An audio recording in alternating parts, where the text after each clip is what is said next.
नमस्कार दोस्तों, मैं रवि प्रकाश। समय सेवी न्यूज़ में तमाम दर्शकों का बहुत बहुत स्वागत एवं अभिनंदन। आपको बताते चलें कि उत्तर प्रदेश एक बड़ा प्रदेश है। अगर बात की जाए, सीटों की बात की जाए, लोकसभा सीटों की बात की जाए या विधानसभा सीटों की बात की जाए, तो सबसे ज़्यादा दबाव और सबसे ज़्यादा प्रेशर उत्तर प्रदेश पर होता है। अगर हमें संसद तक पहुँचना है तो संसद तक की जो सीढ़ियाँ हैं, मैक्सिमम सीढ़ियाँ वो उत्तर प्रदेश से निकल कर जाती हैं। तो आज हमारे खास मेहमान ठाकुर भानु प्रताप सिंह जी, जो कि भारतीय किसान यूनियन भानु के राष्ट्रीय अध्यक्ष हैं, किसानों के मसीहा के तौर पर जाने जाते हैं। जब भी किसानों पर उत्पीड़न एवं यातनाएं जैसी आफत आती है तो वहां हमारे ठाकुर भानु प्रताप सिंह जी पहुंचकर घटनास्थल पर अधिकारियों को समझाते हैं, प्रेम से, मधुर वाणी से। जब समझ में नहीं आता है तो ये फिर अपना कमाल दिखाते हैं। जैसा कि सब लोग जानते हैं, परिचय के मोहताज नहीं है, बच्चा बच्चा सब जानते हैं ठाकुर भानु प्रताप सिंह को। और सबसे बड़ी बात, भारतीय किसान यूनियन भानु के राष्ट्रीय अध्यक्ष के बाद भी एक राष्ट्रीय अध्यक्ष कौन है? किसान क्रांति दल। किसान क्रांति दल एक राजनीतिक दल का गठन किया है, जो कि उसका नेतृत्व सर ही कर रहे हैं। अब क्या कैसे सर से बातचीत करेंगे। सर, आपका बहुत बहुत स्वागत। आपका बार बार स्वागत है समय सेवी न्यूज़ में सर। धन्यवाद सर। सबसे पहला क्वेश्चन ये है सर कि किसान क्रांति दल की आवश्यकता क्यों पड़ी सर? ऐसा है कि मैं कोई पैसा कमाने के लिए एक समाज का काम करना शुरू नहीं किया था, किसान का काम करना शुरू नहीं किया था। मेरे बाबा बापू बहुत बड़े पैसे वाले थे। 100 घोड़ी बच्चा देने वाली मेरे पास रहती थी। 79 में ही बाबा ने मेरे लिए लाइसेंस बनवा दी थी, 82 में गाड़ी दे दी थी, और 85 में मैं इन किसानों की समस्या, गांव में सड़क नहीं, बिजली नहीं, पानी नहीं, क्यों नहीं? सरकार कांग्रेस की, उत्तर प्रदेश में कांग्रेस की, केंद्र में डीएम जैकब थॉमस से मैंने कहा क्यों नहीं है? ये दोनों की साहब हम नहीं कर सकते, जाओ प्रधानमंत्री से ले आओ फंड। कौन से सन की बात है सर? ये सन 1985 राजीव गांधी आज स्वर्गीय प्रधानमंत्री थे। दिल्ली गया था मैं, दिल्ली, और मैंने जो जो कहा वो उन्होंने तुरंत माना। उसके बाद वो चले गए, जब यानी वो जो खत्म हो गए, उसके बाद कांग्रेस के लीडर ने कुछ नहीं माना। किसान आयोग का गठन, स्वामीनाथन आयोग गठन करो, नहीं करा, कुछ नहीं करा। और उसके बाद जब टिकैत साहब से भी अलग होकर भारतीय किसान भानु बना दिया पूजनीय ब्रज के वृक्षंत रमेश बाबा ने, और मुझे राष्ट्रीय अध्यक्ष बना दिया 11 में, 12 में, 13 में। कांग्रेस से यही कहने गई दिल्ली में कि किसान आयोग का गठन कर दो, किसानों को फसलों के दाम तय करने का अधिकार दे दो। नहीं, कुछ नहीं माना। 14 में रमेश बाबा ने कह दिया था कांग्रेस भगाओ, देश बचाओ, भाजपा लाओ। यानी देश बचाने के लिए भाजपा लाए, समर्थन किया। पूरे भारत में अपना संगठन है, समर्थन करा। माननीय प्रधानमंत्री बने नरेंद्र मोदी जी, और उसके बाद 19 में भी समर्थन। अपना प्रदेश उत्तर प्रदेश है, इसलिए उत्तर प्रदेश में 17 में, 22 में, 23 में समर्थन। अब लोग कहने लगे कि इतना जोर से समर्थन कर रहे हो, क्या भाजपा से कुछ ले लिया है? हमने किसी भी राजनीतिक पार्टी से भी कुछ नहीं लिया।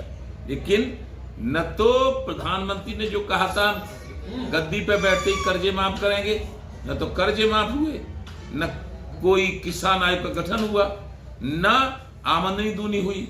हुआ ये कि नोटबंदी हो गई, और नोटबंदी से प्रॉपर्टी का काम जो करते थे लोग, उनको बर्बाद हो गया। वो तो बर्बाद हो ही गए, लेकिन जो आलू किसान था, मेरा मंडल अलीगढ़ पड़ता है, अलीगढ़ आगरा मंडल में आलू का किसान ज्यादा है। वो आलू फेंका 1 साल, 2 साल, 3 साल। मेरे 35 साल के लड़के ओम प्रताप सिंह ने काफी आलू किया था। 3 साल आलू फेंकने पे घाटे में आ गया, और उसने 24 जनवरी सन 18 को आत्महत्या इसीलिए कर ली कि जब 17 का चुनाव था तो ये भारतीय जनता पार्टी के लोग कह रहे थे जैसे ही हमारी सरकार उत्तर प्रदेश में बनेगी हम पूरे कर्जे माफ कर देंगे। सरकार बन गई, कर्जा माफ हुआ 1 लाख।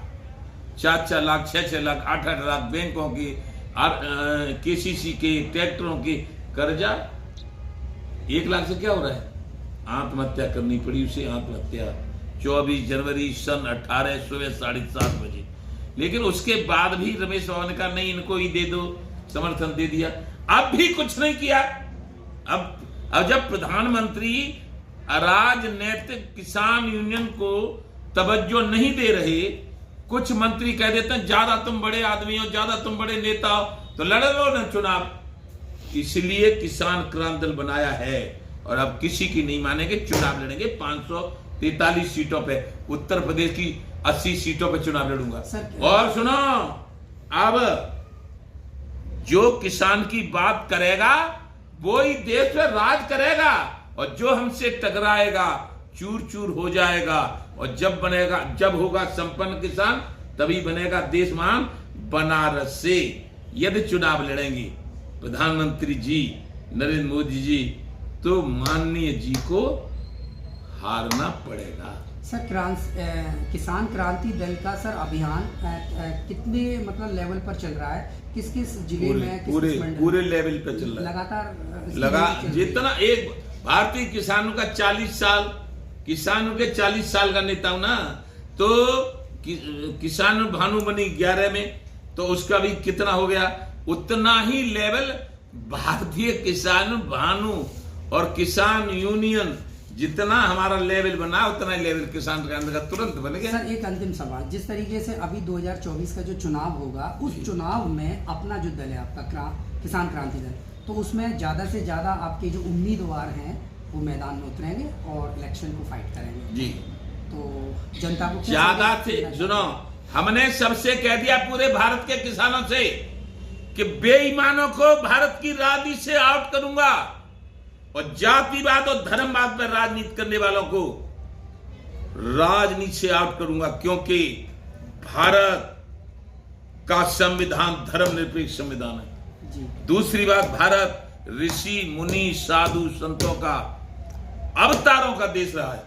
इसमें बेईमानी नहीं चल पाएगी। इसमें कोई भी गलत काम करने वाला प्रधानमंत्री मुख्यमंत्री नहीं बन सकता। हमने कह दिया है प्रधानमंत्री जी, आप यदि समस्याएं सुन लेते या सुन लो जितनी हैं तो कुछ विचार किया जाएगा जी। अन्यथा 543 सीटों पर चुनाव जब हम लड़ेंगे भारतीय जनता पार्टी केंद्र में सरकार नहीं बन पाएगी। सर जी क्या लगता है कि जो आपकी जो मांगे हैं, मैं समझता हूँ आपकी नहीं मांगे, आप किसानों के हित की बात करते हैं। अगर किसानों की मांगों को वो निष्पक्ष और पूर्ण तौर पर माननीय सुना मेरी बात, सिद्ध हो गया है। 1985 में प्रधानमंत्री राजीव गांधी से मिला था, उसके बाद जितने प्रधानमंत्री हुए, नरसिंह राव हुए, सबने समय दिया, सब मिली। मांगते मांगते समय पागल हो गए, पर इन प्रधानमंत्री जी ने 1 मिनट का समय नहीं दिया। और न ये प्रधानमंत्री हमारे लड़के की मौत का समाचार पूछा, न गृह मंत्री ने पूछा। ये तो हमें जब वोट पड़ता है तब तो अमित शाह भी फोन करते हैं, सब फोन करते हैं, और जब वोट पड़ के गद्दी बन जाती है तो ये हम खजुली कुतिया समझते हैं, हमारे पास भी बैठना पसंद नहीं करते। इसलिए हम खजुली कुतिया हैं या हम इंसान हैं या हम किसान हैं जो देश को जिंदा रखते हैं, इनको बताएंगे, इनको दिखाएंगे। और ये हमें जेल में डाल दें, फांसी पर चढ़ा दें और मौत करवा दें, उसका भी इनको मजा मिल जाएगा। देश का किसान बंजर भूमि में फसल उगाता है और हम भी बंजर भूमि में नेता बनाएंगे। ठीक सर, तो ये रहे हमारे भानु प्रताप सिंह जी, जो भारतीय किसान यूनियन भानु के राष्ट्रीय अध्यक्ष है और किसान क्रांति दल के राष्ट्रीय अध्यक्ष, जो एक दल बनने जा रहा है और संगठन भी है। अब 543 सीटों पर अब ये चुनाव लड़ने की तैयारी है। अगर किसानों के हित की बात नहीं होगी तो पुनः ठाकुर भानु प्रताप सिंह जी मैदान में उतरेंगे। और मैं सर आपका बहुत बहुत धन्यवाद करता हूँ कि आपने हमें कीमती वक्त दिया। ठीक।